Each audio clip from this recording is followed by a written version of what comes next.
नमस्कार, तेजस्विनी कार्यक्रम में आप सबका स्वागत है। मैं हूं ममता चोपड़ा। आप किसी भी खेल स्पर्धा की बात करें, खिलाड़ी का जीवन आसान नहीं होता।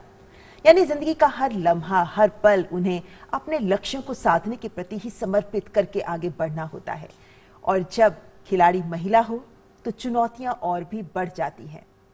हमारी आज की तेजस्विनी भी एक ऐसी महिला खिलाड़ी हैं जिन्होंने एक नहीं बल्कि दो खेलों, भारोत्तोलन और निशानेबाजी में दक्षता भी हासिल की और अंतर्राष्ट्रीय स्तर तक पहुंचकर देश का मान सम्मान भी बढ़ाया। हमारी आज की तेजस्विनी है अर्जुन पुरस्कार से सम्मानित छाया आदक।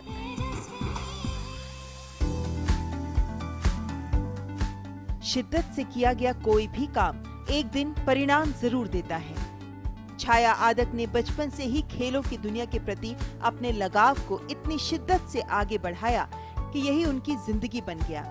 17 साल की उम्र से भारोत्तोलन की शुरुआत की और जल्द ही देश की सर्वश्रेष्ठ वेट लिफ्टर बनकर 10 बार राष्ट्रीय चैंपियन का तमगा हासिल करते हुए एशियाई, कॉमनवेल्थ और फिर वर्ल्ड चैंपियनशिप में भी कई मेडल अपने नाम किए। चोट की वजह से भारोत्तोलन छोड़ना पड़ा, लेकिन छाया ने हार नहीं मानी और उसके बाद निशानेबाजी शुरू की और राष्ट्रीय स्तर पर अनेक मेडल जीते।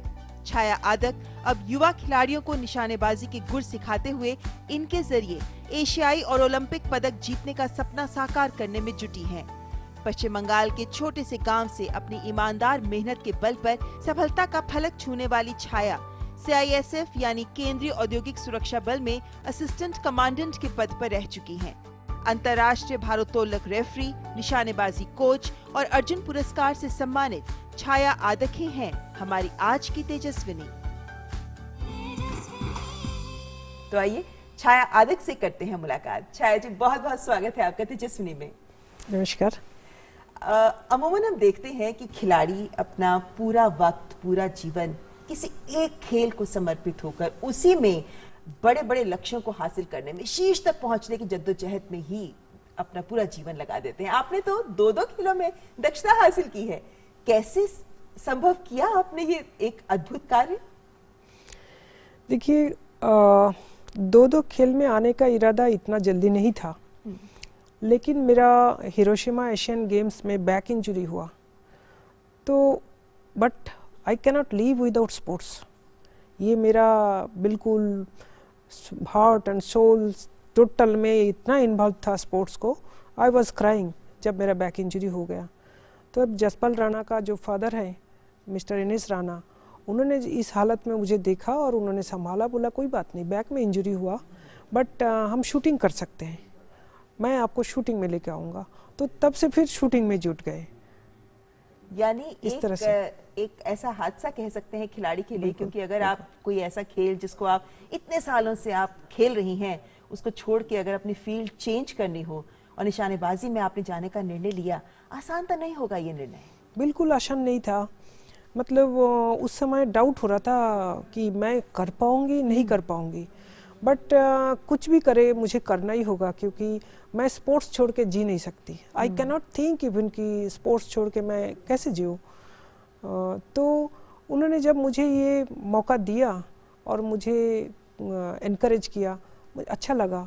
मैं तब से उनको गुरु मान ली और विदिन 7 मंथ्स उन्होंने ऐसे ट्रेनिंग दिया कि मैंने नेशनल रिकॉर्ड ब्रेक कर दी थी। क्या बात है! विदिन 7 मंथ्स, उसी ईयर में 95 में मैंने शुरू की और 95 सितंबर में मैंने नेशनल रिकॉर्ड ब्रेक कर दी थी। तो तब से फिर मुझे कॉन्फिडेंस आ गया कि मैं कर सकती हूँ। और शूटिंग एक ऐसा गेम है कि बिल्कुल नशा जैसा, कोई एक बार करे ना उसको छोड़ नहीं सकते। और मैं उसको लग गई कि मेरा ओलंपिक नहीं हुआ था जी। मैं ओलंपिक खेल नहीं पाई थी उस समय। ओलंपिक में वेट लिफ्टिंग नहीं था, इंडियन ओलंपिक। तो मैं ओलंपिक खेलने के लिए सपना देख रही थी शूटिंग को लेके।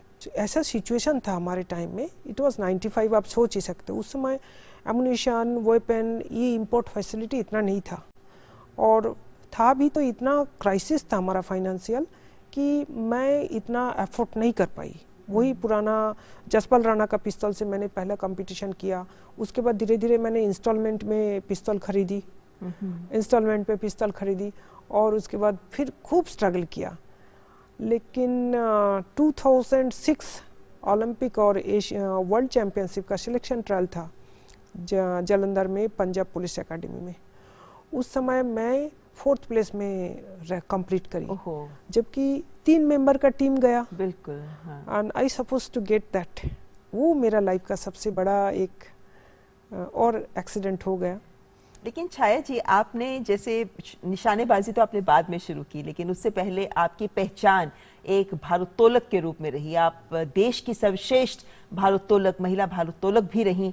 यही नहीं, बल्कि आपने न केवल राष्ट्रीय स्तर पर 10 बार आप नेशनल चैंपियन रही, बल्कि उसके बाद भी आपने एशियाई स्तर की बात करें, कॉमनवेल्थ की बात करें, या फिर विश्व कप की बात करें, विश्व चैंपियनशिप की बात करें, आपने हर स्तर पर मेडल जीते हैं। उस वक्त का दौर, क्योंकि हम 30 साल पुरानी बात कर रहे हैं, उस वक्त का दौर महिला भारोत्तोलकों के लिए कैसा था? देखिए, एक बात बताएं, अभी क्या है, हर पेरेंट्स अपना बेटी को स्पोर्ट्स में क्यों, चाहे डिफेंस में हो, जो कि बिल्कुल ही पहले सोच नहीं सकते थे, इनकरेज कर रहे हैं। हमारे टाइम में रियली में it was very difficult to come out for sports. ऐसा सिचुएशन था कि मेडल जीत के हम चुपके से घर में आए, बताए नहीं कि कंपटीशन में जा रहे हैं। अच्छा। मतलब कोई और बहाने से हम जाके कंपटीशन करके आ गए। इतना खराब स्थिति होता था घर में कि मेडल जीतने का खुशी हमें एंजॉय करने नहीं दिया। ये डर लगता था कि घर में जाएंगे कैसे। लेकिन आप जैसे किसान परिवार से हैं, बहुत छोटे से गांव से हैं पश्चिम बंगाल के, जैसे आप बता रही हैं कि घर पे बताए बिना चले जाते थे कंपटीशन के लिए, तो बचपन कैसा था आपका? बचपन मेरा बहुत कठिन था, बहुत कठिन था। मैं जिस स्कूल में पढ़ी हूँ, प्राइमरी स्कूल में, उसमें कोई दीवारी नहीं था, बम्बू का 2-4 पोल और ऊपर एक शेड। उसमें हम, मतलब ये होता था टिफिन आवर्स में आधे बच्चे चले जाते थे, पता नहीं था, ऐसे ही फिर स्कूल चल दिया, ऐसे ही चला। लेकिन उसके बाद जब मेरे हाई स्कूल में किसी बहुत अच्छा ग्राम हितकारी बालिका विद्यालय एक स्कूल था, जो हमारे हावड़ा डिस्ट्रिक्ट में काफ़ी फेमस है, तो उसमें 4th के बाद मुझे उसी स्कूल में एडमिशन टेस्ट देके जब मेरा सिलेक्शन हुआ, तो मानिए कि मैं जब बड़ा होकर एशियन गेम्स में जो मेडल लेने के बाद खुशी हुआ था ना, मुझे वो खुशी हुआ था कि इसी स्कूल में मुझे सिलेक्शन हो गया। यानी आपको पढ़ाई का शौक? पढ़ाई का शौक था बहुत ज़्यादा, लेकिन पेरेंट्स को कुछ इतना सपोर्ट नहीं था। एक्चुअली सपोर्ट देने का कैपेसिटी नहीं था, या बोलिए कि उस समय इनको इतना एजुकेशन नहीं था। मेरा एक फ्रीडम फाइटर फैमिली है हमारा, तो मेरा पेरेंट जो है ना उसमें ज़्यादा इन्वॉल्व थे, तो उन्होंने भी अपना लाइफ में ज़्यादा कुछ कमाया नहीं है, खोया है बहुत ज़्यादा। लेकिन मेरे अंदर बहुत जुनून था कि मुझे एजुकेशन बहुत अच्छा करना था, और पेरेंट्स का ये था कि भाई 8 पास हो गए तो अभी शादी कर दे, वो फ्री हो जाएंगे रिस्पॉन्सिबिलिटी से। लेकिन मुझे ये बिल्कुल नहीं अच्छा लगता था। मेरा कभी भी मैं एक्सेप्ट नहीं कर पाई कि शादी करके जाके बस यहाँ भी चूल्हा चक्की और वहाँ भी चूल्हा चक्की, इसमें लाइफ निकल जाए। मुझे तो कुछ करना होगा, इंडिपेंडेंट कुछ करना होगा। तो फिर ऐसे में शिक्षा कब तक और कहाँ तक ली, और उसके साथ भारोत्तोलन कैसे जुड़ गया? मैं जब वही स्कूल में जो मेरा एडमिशन हुआ ना, स्कूल में बहुत अच्छा स्पोर्ट्स का माहौल था, बहुत अच्छा। मतलब मैं स्कूल बंगाल का कबड्डी में भी हमारा स्कूल चैम्पियन था, 1 बार नहीं 3 बार। I was the member of that team. और एथलेटिक्स में भी हम ब्लॉक स्टेट लेवल तक खेले हैं, 100 मीटर लॉन्ग जंप।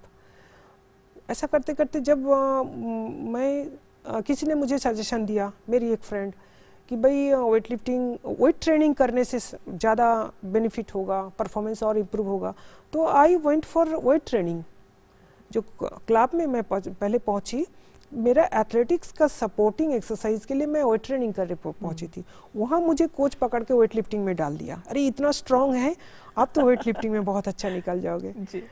तो इस तरह से फिर वेट लिफ्टिंग शुरू हो गया। एक्चुअली मेरा कोई इंटेंशन नहीं था, वेट लिफ्टर बनने का इंटेंशन नहीं था। I suppose to be athlete. मुझे 100 मीटर स्प्रिंट का बहुत शौक था, और आज भी मेरा है। मैं अभी भी मास्टर में वर्ल्ड कप खेलने का मेरा लास्ट टारगेट है। तो इस तरह से मैं वेट लिफ्टिंग में आ गई, फिर वेट ट्रेनिंग करने जाके। तो आपने वेट ट्रेनिंग कहाँ कहाँ कैसे कैसे हासिल की? क्योंकि आपने इतने छोटे से स्तर से शुरुआत की, स्कूल से शुरुआत की, और आप विश्व कप तक, विश्व चैंपियनशिप तक आप जा पहुंची। ये सफ़र कैसे आगे बढ़ा? देखिए, जो स्कूल के बगल में एक बहुत बड़ा क्लब था, और उस समय उसी क्लब का बहुत सारे नेशनल चैंपियन था। तो स्कूल के बाद मैं वहाँ चली जाती थी वेट लिफ्टिंग करने के लिए। लेकिन घर में बहुत टेंशन तो था। लेकिन जब मैं पहली बार नेशनल चैंपियन बन गई, तो मेरा पेरेंट जो है ना बहुत खुश है। मम्मी को थोड़ा सपोर्ट था बीच में, अच्छा। लेकिन मम्मी का क्या था, ओपनली सी कैनॉट एक्सप्रेस कि सपोर्ट है। जब मुझे डांट पीट पड़ता था तो मम्मा चुप रहते थे, ठीक है, एज इफ की शी इज नॉट सपोर्टिंग। मतलब लेकिन पिताजी पीछे को से था कि हाँ, खेल नहीं करना नहीं है, करना। तो क्या पिताजी का पढ़ाई पर जोर ये, होता था? इतना नहीं, शादी अच्छा। करना है, क्लास 8 हो गया, अभी शादी करना है, वही हमारा फैमिली का ट्रेडिशन था। और मैं बिल्कुल ही अगेंस्ट में थी। तो मम्मी काफ़ी अंदर से सपोर्ट करती थी, बोल नहीं पाती थी, बट मैं जब झूठ बोलती थी मम्मी भी चुप उसको सपोर्ट कर देते थे। अच्छा, मगर इस तरीके Yes, से आपने भारोत्तोलन की ओर कदम बढ़ाए और ट्रेनिंग ली आपने, और उसके बाद इतने बड़े स्तर को आपने हासिल किया और भारत का, देश का मान कई मंचों पर आपने बढ़ाया है। यहाँ पर अपने दर्शकों को बता दें कि हम ये बातचीत आगे भी जारी रखेंगे, लेकिन आगे बात करेंगे कि निशानेबाजी में किस तरीके से कोचिंग की शुरुआत की छाया आदक ने और किन सपनों के साथ आज आगे बढ़ रही हैं। आप बने रहे हमारे साथ, यहाँ वक्त एक ब्रेक का। अंकल, ये पेन के निब किस चीज से बनती है? ओ विशाल, क्या, क्यों, कैसे, कभी सोचा है तुमने ये सब? गुड्डू इनसे पूछो। दीदी, ये पेन की निब किस चीज से बनती है? गुड्डू, ये पेन की निब तो स्टील से बनती है, पर स्टील लोहे से बनता है। अब लोहा कहाँ से आता है? धरती से। और सिर्फ स्टील ही नहीं, गाड़ी का पेट्रोल, बिजली के तारों का कॉपर, मोबाइल फोन का जिंक, एयरप्लेन का एल्यूमिनियम, जिंदगी की हर जरूरी चीज धरती से आती है। वेदांता, देश की जरूरतों के लिए। कपड़ा कपड़े कर लेना। सविता, आज तेरी छुट्टी। थैंक यू दीदी। यार जल्दी करो, कहीं हमारे काम की छुट्टी ना हो जाए। हाँ बस आई। अरे अब कौन आया? अरे वो NFHS वाले आए थे, उनका 5वां चरण चल रहा है ना, कह रहे थे कुछ सवाल पूछने, मैंने बोला कल आना। तुम भी ना। एक मिनट, आज तुम्हारा और मुन्नी का बैंक अकाउंट नहीं खोलना? अरे जरा रुकिए, अकाउंट तो कल भी खुल जाएगा। आज हमें अपने भविष्य के बारे में सोचना है। भविष्य? जी हाँ, नेशनल फैमिली हेल्थ सर्वे का 5वां चरण देश के विभिन्न राज्यों में किया जा रहा है। आपके जवाब और आपके स्वास्थ्य की जांच में सहयोग तो मदद करते हैं सरकार को स्वास्थ्य संबंधित कार्यक्रम बनाने में, जिससे आपका परिवार खुशहाल और आप स्वस्थ रहें। NFHS में भाग लेना है समझदारी, क्योंकि ये है हमारे बेहतर कल की तैयारी।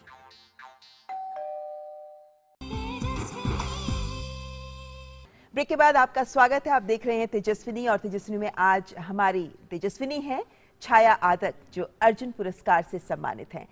छाया जी, आपने बताया किस तरीके से आपने भारोत्तोलन में एक सफर आगे तय किया, लेकिन उसके बाद आप निशानेबाजी में आई और निशानेबाजी में अब आप कोचिंग में जुटी हुई हैं। तो ये कोचिंग की तरफ का रुख कैसे किया, और इस कोचिंग में अगर हम जानना चाहें तो एक कोच के तौर पर एक अच्छे कोच का गुर क्या मानती हैं आप? देखिए, एक्चुअली शूटिंग मुझे खुद अचीव करना था, मैं खूब स्ट्रगल की। जब मेरा वो एशियन गेम्स और वर्ल्ड कप का जब सिलेक्शन ट्रायल सिलेक्शन में मैं मिस कर गई, उसके बाद 98 में शादी कर ली, आगे बच्चे भी हैं, तो कुछ फैमिली के तरफ, कुछ सर्वे शूटिंग में अपना, साथ ही साथ मैं गवर्नमेंट अफसर पर रही वेट लिफ्टिंग का। जब बहुत बुरा दौर चल रहा था, वेट लिफ्टिंग का बैन हो गया था इंटरनेशनल में डोप केस में, तब मैं उसमें आ गई थी एज ए गवर्नमेंट अफसर पर। तो बहुत स्ट्रगल किया उसमें भी, और कर करके डोप फ्री करके इंडिया को पार्टिसिपेट करने का हालत में लेके आए, जबकि India was not suppose to participate in Commonwealth Games 2010। वो एक बहुत बुरा दौर था वेट लिफ्टिंग का। साथ ही साथ मैं उसमें गवर्नमेंट ऑब्जर्वर, इधर शूटिंग अपना, साथ में फैमिली, सब कुछ लेके इतना अचीव नहीं कर पाए। फिर बाद में क्या है, डिपार्टमेंट का भी कुछ, आई वाज असिस्टेंट कमांडेंट, तो डिपार्टमेंट भी कुछ ड्यूटी मांगते हैं, और मुझे भी यूनिफॉर्म पहनने के बाद लगा कि नहीं, कुछ करना चाहिए। इसकी बात जरूर करेंगे छाया जी आपसे, क्योंकि आप CISF में यानी सेंट्रल इंडस्ट्रियल सिक्योरिटी फोर्सेस में असिस्टेंट कमांडेंट की पोस्ट पर रही हैं। इसकी बात जरूर करेंगे, लेकिन उससे पहले अगर मैं आपके कोचिंग की बात को आगे बढ़ाना चाहूँ, तो चूंकि अब आप कोच कर रही हैं और निशानेबाजी को लेकर अब बहुत सारे खिलाड़ी हैं जो आगे आ रहे हैं, नई नई स्पर्धाएं, नई नई टैलेंट है जो आगे आ रहे हैं। ऐसे में एक कोच के तौर पर आप खिलाड़ियों में क्या गुण हैं जो ढूंढती हैं? मैं थोड़ा सा आपको बता दूं कि वो जो मेरा डिमांड रह गया, ओलंपिक नहीं खेल पाई मैं, इसलिए मैं कोचिंग में आई हूँ कि अपना स्टूडेंट के साथ मैं जाऊंगी ओलंपिक, एशियन गेम्स, अपने सपने को पूरा अपने सपने को पूरा कर। तो मैं जो है ना ग्रास रूट से उठा रहे हूँ बच्चों को, जो बिल्कुल ABCD मेरे हाथ से सीख रहे हैं और वो आगे चल रहे हैं। ये मेरा टारगेट है, मैं खुद बना के दिखाऊंगी। जो मेरे अंदर टैलेंट था मैं एक्सप्रेस नहीं कर पाई, तो ये नेक्स्ट मेरा जो स्टूडेंट होगा उनमें। तो एज ए कोच, अगर अच्छा कोच बनना चाहे, जो क्वालिटी होना चाहिए कि coach should be involve for 24 hours for student. वो क्या खा रहे हैं, कैसे उसका लाइफस्टाइल है, उसका सोच क्या है, उसका अवेलेबिलिटी क्या है, शूटिंग के लिए उसको जो चीज़ ज़रूरत है वो उसके पास अवेलेबल है क्या नहीं है, उसका मेंटालिटी क्या है, इन सब चीज़ों को देखना है। नॉट ओनली कि शूटिंग शेड्यूल दे दिया, शूटिंग करा दिया, चला दिया, ऐसा नहीं है। कि उस बच्चा को, उस स्टूडेंट को इसी तरीके से ढलना है, यानी शारीरिक तौर से भी मानसिक तौर से भी खिलाड़ी को तैयार उसका लाइफस्टाइल चेंज करना है। स्पोर्ट्स पर्सन, देखिए मैं एक बात सिंपल एग्जांपल से आप समझ जाएंगे। दिन भर सिगरेट पीता है, दारू पीता है, कुछ भी करता है, वो डॉक्टर इंजीनियर बन सकता है, बहुत इंटेलिजेंट स्टूडेंट है, बट ये सब हैबिट लेके स्पोर्ट्स में कोई चैंपियन नहीं बन सकते। ये मैं सिखाती हूँ बच्चों को कि you are something different from other people. वो तो कैरियर हो जाएगा, आप बिजनेसमैन बन जाओगे, आप इंजीनियर बन जाओगे, डॉक्टर बन जाओगे, बट स्पोर्ट्समैन अगर चैंपियन बनना चाहते हैं, स्पोर्ट्स में अचीव करना चाहते हैं, तो ये सब चीज़ लाइफ से कट ऑफ करना। अच्छा जी, जैसे निशानेबाजी को माना जाता है कि बड़े फोकस वाली खेल स्पर्धा है, इसमें ध्यान लगाना, योग करना, क्या इन चीज़ों का भी आप ख्याल करती हैं? बिल्कुल। मैं जब एक इंस्टेंस बताऊं, मैं जब 1995 में सितंबर में कंपटीशन था कोयम्बटूर में, इट वाज प्री नेशनल, तो फर्स्ट टाइम मैं एंटर किया, तो one of officer from Delhi police he told that, और ITBP का एक ऑफिसर को बोल रहा है, अरे यार स्कोर निकाल लो, इसी में से फर्स्ट सेकंड थर्ड है। बोला नहीं, कि उन्होंने बोला नहीं अभी 8 डिटेल बाकी है, तो कि उसमें छाया आदक है CISF से। बोला अरे ये पहलवान है, उनका दिमाग चलेगा नहीं, तुम छोड़ो, अभी स्कोर निकाल लो। तो उसमें मैं दोनों इवेंट में ही रिकॉर्ड करके चैंपियन बनी थी फर्स्ट टाइम जी। तब रिपोर्टर ने मुझे पूछा था कि ये कैसे हो सकता है, वेट लिफ्टिंग एक एक्सप्लोसिव गेम है और शूटिंग बिल्कुल कूल, कैसे आप कर सकते हैं? मेरा एक सीक्रेट है कि मैं योगा मेडिटेशन में बहुत ज़्यादा डीपली इन्वॉल्व हूँ, और उस योग मेडिटेशन के थ्रू मैं जो है ना शूटिंग को भी आपने ग्रिप में ले लिया। मेरा बहुत अच्छा कंपनी था उस समय, लिम्बाराम मेरा अच्छा फ्रेंड था, और मैं शूटर्स के साथ ज़्यादा इन्वॉल्व रहती थी। जब मैं वेट लिफ्टिंग में थी तब भी मेरा मैक्सिमम फ्रेंड्स था सारे आर्चरी और शूटिंग का। तो उनके जो नेचर है, उनका जो लाइफस्टाइल है, वो मुझे पहले से दिखता था। मुझे ज़्यादा टाइम नहीं लगा उसको अडॉप्ट कर लेने में, और साथ में मेरा योगा मेडिटेशन तो बचपन से था, एकदम चाइल्डहुड से, इसलिए आपको बहुत आसान रहा। लेकिन एक बात बताइए, जैसे जब आप ट्रेन करती हैं तो क्या कोई खास उम्र होती है? जैसे कुछ खेलों के लिए माना जाता है कि जितनी जल्दी आ जाएं बच्चे उतना अच्छा होता है, वो अच्छे खिलाड़ी बन सकते हैं, तो क्या निशानेबाजी में भी ऐसी कोई उम्र आपको लगता है कोच की तरह, आपके अनुभव के आधार पर, कि इस उम्र से अगर हम तैयारी शुरू कर दें तो हम भी ओलंपिक्स तक जीत कर आ सकते हैं? बिल्कुल बिल्कुल। मेरा मानना है कि 8 to 10 ईयर्स के अंदर अगर बच्चा शुरू करते हैं, उनका डाइवर्सन कम होता है। जैसे जैसे वो एडोलेशन पीरियड ओवर कर लेता है तो तब उसका डाइवर्सन बहुत ज़्यादा हो जाता है, और स्पेशली जो सिटी बेस्ड हैं, अर्बन जो बेस्ड हैं, उनके पास सब्जेक्ट बहुत ज़्यादा हो जाता है ना। पेरेंट का डिमांड बहुत होता है कि अपना बच्चा क्रिकेट में भी चैंपियन होना चाहिए, शूटिंग में भी चैंपियन है, दोनों अपोजिट नेचर ऑफ गेम, दोनों एक साथ नहीं होता। लेकिन मेरा मानना है कि 8 to 10 ईयर्स के अंदर अगर बच्चा इन्वॉल्व होता है तो उसका फोकस ज़्यादा हो जाता है, और साथ साथ उसका एकेडमिक करियर भी बहुत अच्छा चलता है। तो कौन सा सफलता का ऐसा मंत्र है जो एक कोच के नाते आप तमाम निशानेबाजों को देना चाहेंगी? मेरा तो मानना यही है कि डिसिप्लिन लाइफ मेंटेन करने के लिए फूड डिसिप्लिन, और जो है वर्किंग जो डिसिप्लिन है ना, वो होना बहुत ज़रूरी है। मैं यहाँ तक पहुँच पाई हूँ, मेरा मानना है कि मैं क्लास 6-7 से ही अपना जो टोटल सुबह 4 बजे से लेके रात को 11 बजे तक एवरीथिंग वाज रिटन, इवन उस समय मेरे पास टीवी नहीं था, हमारे घर में टीवी नहीं था, रेडियो था। और रेडियो का वो मैं सिर्फ हमारा बंगाली में एक गाने का प्रोग्राम आता था, मोनेर मोतो गान, उस प्रोग्राम को देखने के लिए उतना टाइम भी मेरा लिखा हुआ होता था। अच्छा। या कोई न्यूज़ सुनने के लिए वो लिखा हुआ था, उतना टाइम में ही मैं वो रेडियो ऑन करके पूरे अनुशासन के साथ आपने अपना जीवन मेरा जिया है। मतलब खाने का, नहाने का, कौन सा सब्जेक्ट कब पढ़ना है, वो एवरी सब्जेक्ट का मेरा रिटर्न था, तभी मैंने ये कर पाई। और यही चीज़ मैं बताना चाहती हूँ कि जब तक डेली लाइफ रिटर्न नहीं हो और उसी में डिसिप्लिन मेंटेन ना हो तो मुश्किल है। और जो भी आज तक अचीव कर रहे हैं, मुझे विश्वास है कि वो लोग ऐसे ही चलते हैं। आपने अभी बात की कि आप CISF में असिस्टेंट कमांडेंट रही थी। कैसा एहसास था जब आपने, एक खिलाड़ी होना एक अलग बात है, लेकिन असिस्टेंट कमांडेंट के नाते एक यूनिफॉर्म पहनना, उस गर्व का एहसास वो कैसा था? हाँ, ये भी बहुत अजीब-ओ-गरीब है।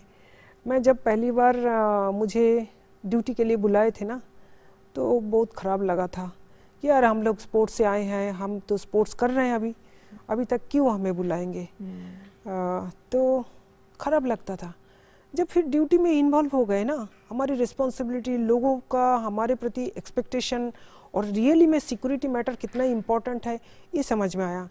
तो फिर मैं खुद ही बहुत ज़्यादा इन्वॉल्व हो गया और I was very strict officer कि पूरा प्लांट में छा गए कि भाई मैडम आ गया, बहुत संभाल के, जो काम पहले जो जहाँ होता था वो सारे रुक गया, बहुत खुश है। मतलब मैनेजमेंट फिर हमें बुला के ऑनर किया कि मैडम आप आने के बाद ये सब कंट्रोल हो गया। फिर उन्होंने एक HPCL एक यूनिट था जिसमें आई वॉज यूनिट कमांडर, तो उनका जो ED है ना, एक बार हमें बुलाए और सारे डिपार्टमेंट का जितना ऑफिसर्स है, लेडी ऑफिसर, जेंट्स ऑफिसर, सबको बोला मैडम मैं 8 बजे आने के लिए बोला, नोटिस जारी किया, तो मेरे पे सब खफा हो गया, आप थोड़ा सा संभाल दीजिए, हमको सपोर्ट करिए। कि मैं इनको एग्जांपल देता हूँ कि देखो सुबह 8 बजे आता हूँ तो भी मैडम यहाँ ऑफिस में है, और मैं शाम को कभी जाता हूँ तभी मैं मैडम यहाँ ऑफिस में है, सुबह आके देखता हूँ नाइट चेकिंग भी किया, और आप लोगों को मैं बायोमेट्रिक पास हो गए ना आजकल, उसमें आ जाता है, तो आपको बायोमेट्रिक पास इशू करने से सारे खफा हो गया उनसे। तो उन्होंने फिर मुझे बोला कि आप मोटिवेशनल स्पीच दीजिए एक। अच्छा। तो ये मेरा अचीवमेंट है कि मैं जब जहाँ रही हूँ ड्यूटी में कंप्लीट किया। तो आप अपने आप को एक खिलाड़ी के तौर पर ज़्यादा पसंद करती रही हैं या एक कोच के तौर पर?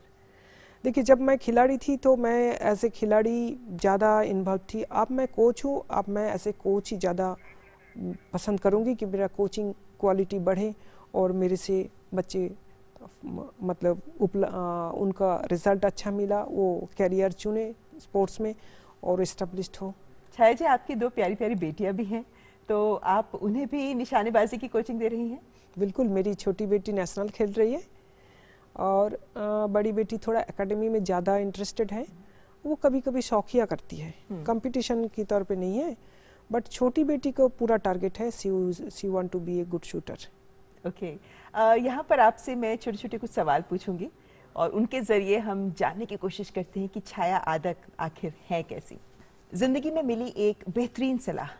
ये मेरा मम्मी का है कि ऑनेस्टी के साथ काम करो, रिजल्ट मिलेगा। भारोत्तोलन और निशानेबाजी तो आपने की है, इनसे हटकर किसी खेल का शौक?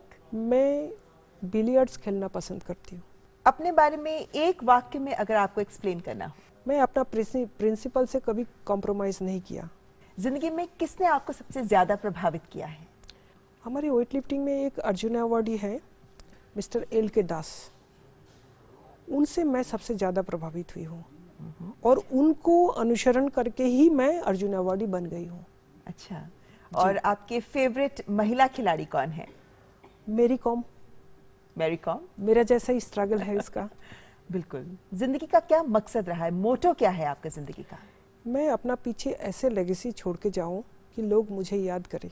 आपके बारे में एक ऐसी बात जो कोई नहीं जानता, लोग नहीं जानते? लोग नहीं जानते कि मेरे साथ जब मुश्किलें आती है, मेरा एनर्जी और इंटेलिजेंस डबल हो जाता है। कोई ऐसा काम जो करने का अगर आपको मौका मिले तो आप जरूर करते? मैं सिंगर बनना चाहती थी। अच्छा, आपने बताया आपको गाने सुनने का शौक रहा है, मगर आपको गाने का भी शौक? गाने का भी शौक था और I suppose to be, but मेरा घर में सारे कुछ musical organ music and organ सारे कुछ होते हुए भी मेरा पेरेंट्स ने सपोर्ट नहीं दिया, तो एक मेरा वो रह गया। और अब चूंकि आप निशानेबाजी से जुड़ी हुई हैं, तो अब क्या हासिल करने का सपना ज़िंदगी में बाकी है? बस वही कि मैं अपना स्टूडेंट को लेकर ओलंपिक जाऊं। और ये तो एक ऐसा सपना है जो हर कोई चाहेगा कि आपका ये सपना ज़रूर पूरा हो। और वैसे भी इस बार तो टोक्यो ओलंपिक्स हैं और उसके बाद 2024 के ओलंपिक्स होंगे। हमारी शुभकामनाएं आपके साथ हैं छाया आदक जी। आपने एक खिलाड़ी के नाते भी देश का नाम रोशन किया और अब एक कोच के नाते भी आप देश का नाम रोशन करने का सपना और जज्बा रखती हैं। बहुत बहुत शुभकामनाएं, बहुत बहुत शुक्रिया हमारे साथ बात करने के लिए। Thank you. तो ये थी हमारे साथ अर्जुन अवार्डी छाया आदक। आज की तेजस्विनी कार्यक्रम में बस इतना ही। अगले हफ्ते फिर होंगे हाजिर एक और तेजस्विनी के साथ। नमस्कार।